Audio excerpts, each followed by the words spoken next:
So we now know that Angela Rayner was not being forthcoming with her admission on Sky that she'd done the wrong thing with stamp duty. In fact, the company that she says she got advice from came out and said, actually, no, we gave no such advice. She's now left office on Friday and she's out of government work, effectively. But that's not the story here. That's not what we want to cover. We want to talk about the things that she got wrong, the mistakes she made, and what we can learn from them. And in this video, we're going to talk a little bit about what trusts are. There are lots of videos about trust. I get so many questions. Should I do this trust or that trust? It's like, you need advice. You need advice to be able to get this right.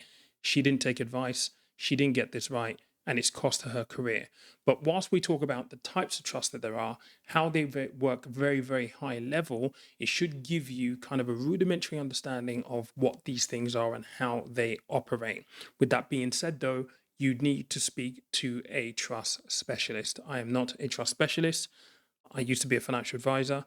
I used to work with these things as a financial advisor, but I am not a trust specialist. So please go seek advice. Before we dive in, please, if you get value from this video, you like the explanation, you like the illustration of how trust works, you like how I explain things, then consider subscribing and hitting that notification bell so you get notified when I upload another video just like this. Now, we're going to start this video with a scribe because we're going to talk about what trusts are. I'm going to try and give you a bit of a flavor for trusts right here. So picture trusts as a container. You can put things in this container. So you can put things like investments in here.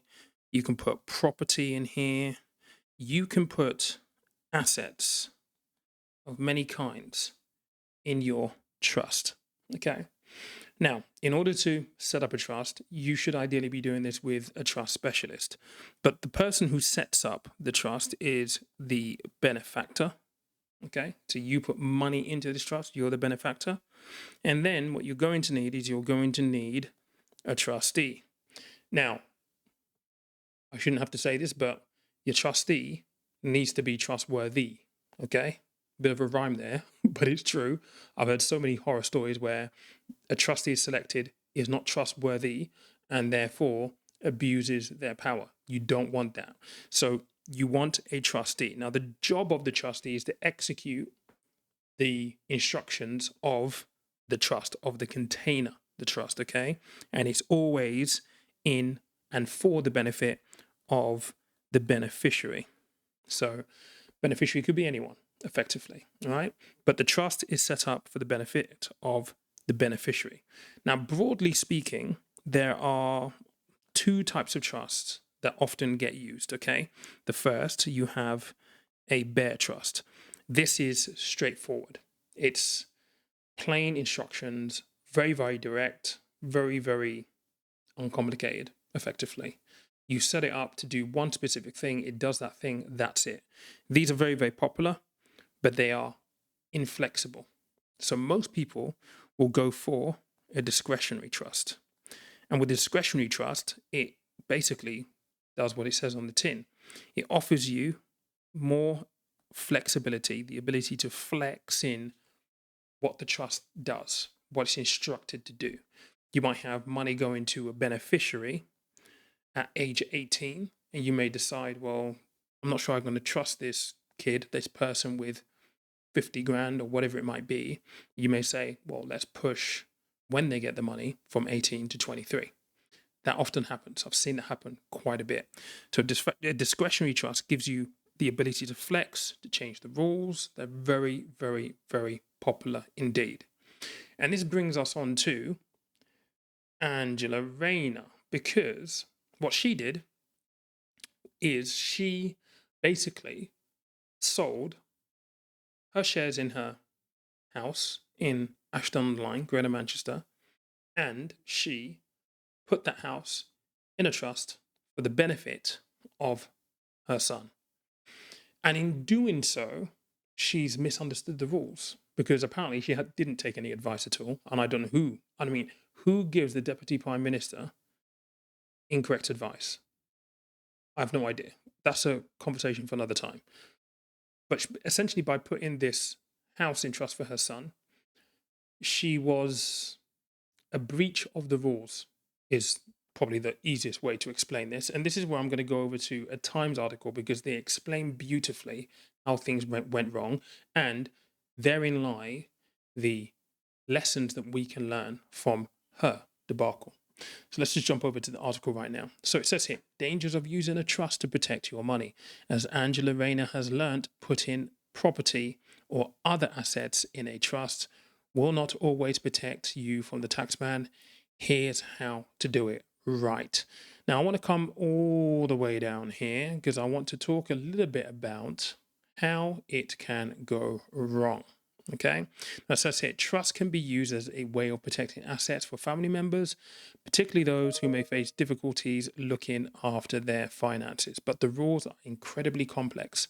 Angela Rayner, who resigned from government on Friday, underpaid stamp duty because she misunderstood the rules of a trust set up for her son. So this is where he gets into the detail of what she actually did.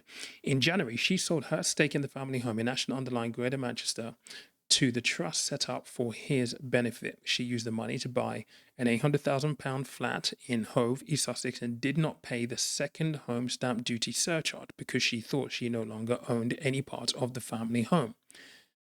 However, if children are minors and the beneficiaries of a trust, then any property held in it, so even if it's investments, right, the parent retains an interest in the property for tax purposes. And again, because children are minors. So I don't know how old her son is, but it would lead us to believe that her son is still a minor. So the parent, so her, retains an interest in the property for tax purposes. It is thought that Rayner may now have to pay £40,000 extra stamp duty and possible HMRC penalties. I mean, look, HMRC penalties, I think she'll probably get away with not paying HMRC penalties.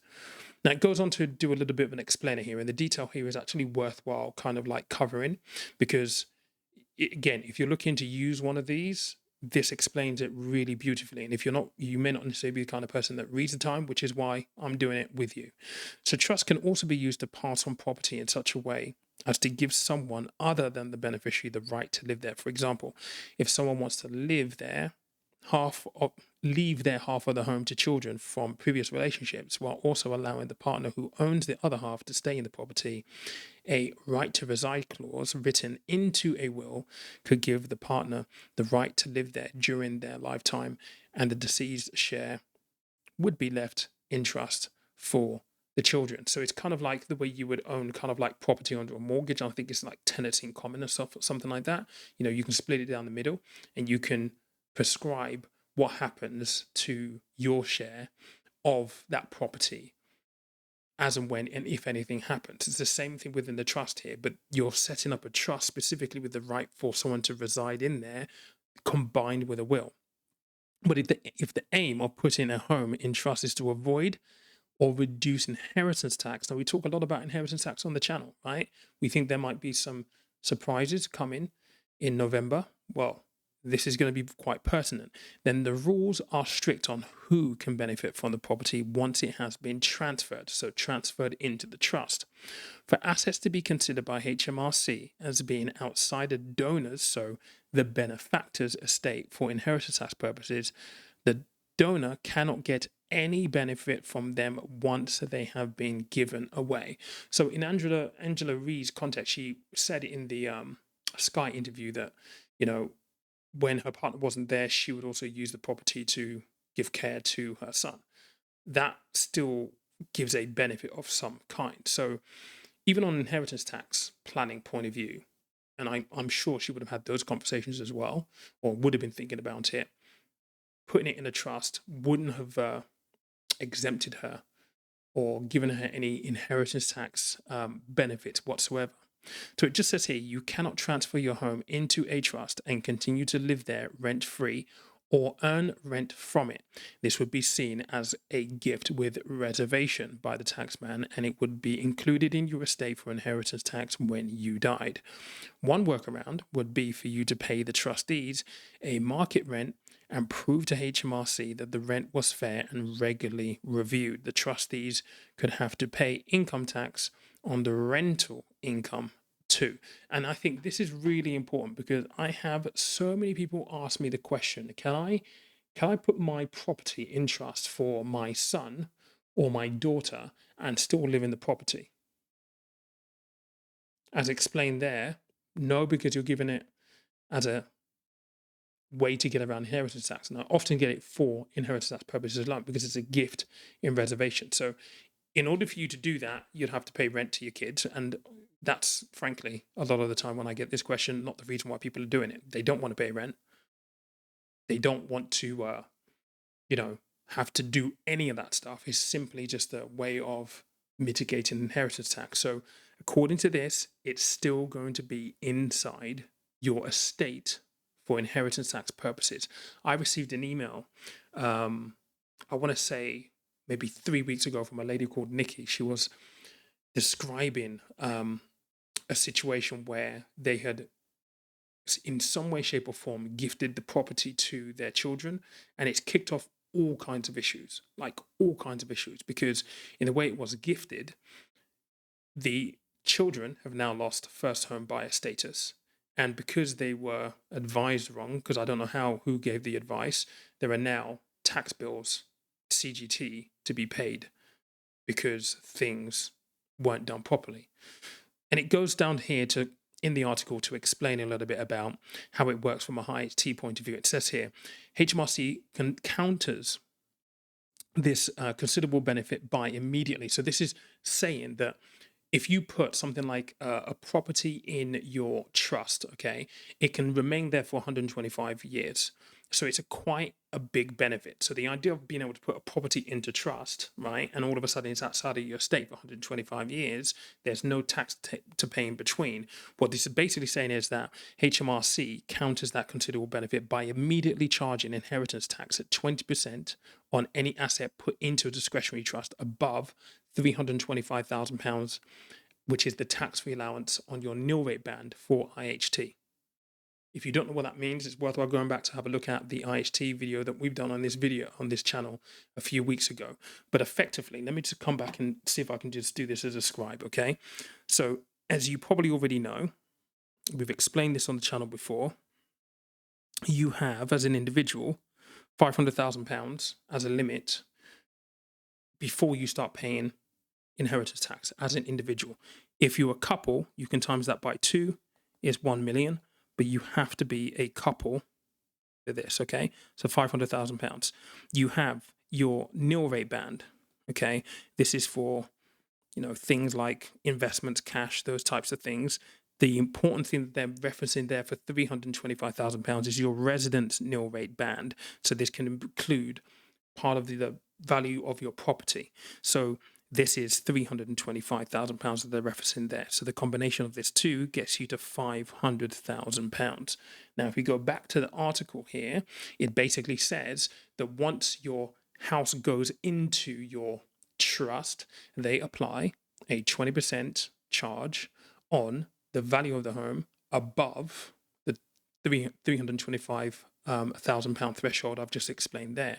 And a further charge of up to 6% is levied every 10 years on the value of everything in the trust above the allowance. So if you put no more than £325,000 into a trust in a 7-year period, you will avoid HMRC charges. A couple can transfer £650,000, which is £325,000 times 2. And after 7 years, the allowance resets and another £325,000 can be transferred into the trust tax-free. Now, it's worthwhile just pointing out there that the 7-year period that they mentioned right there also coincides with the gifting, 7 years of gifting. So that is under the radar right now for review, I guess, in the autumn statement. If that changes, I would assume that this will also change as well for assets going into a trust. So there are clear benefits here when it comes to inheritance tax, but what this is basically explaining is that, there are certain loopholes. Well, I wouldn't say loopholes. There are certain things that you have to be aware of in terms of how it works in order to make sure that it actually fits for you. It talks a little bit about CGT here, and it says, putting an asset of into some types of a trust delays CGT liability if the relief is properly claimed. But when it is eventually sold, the gain will still be calculated from the point at which you bought it, not from the point at which you put it into the trust. So in the example of, say, you put, let's get onto my scribe screen here, you put a house, let me just draw this really quickly. Let's just say you put a house into a trust, and let's just say you bought this property at £200,000 when that was your purchase value, okay? But the value when you when you put it into the trust was, say, 500,000, for example. Obviously, this is above the £325,000 limit here, right? So you're going to have CGT to pay if the property is then sold on later on. The fact that they always use this as the anchor point in terms of the value is a curious point and one that needs to be considered. And obviously, if you've not already picked this up, if over the course of the property sitting inside this trust, the value goes to 1 million, then there will be CGT on 1 million, effectively. So look, trusts are great things. There are lots of things that you can do with them that will, perhaps help you mitigate some IHT and perhaps, get some things out of side of your estate, but you need to speak to a specialist.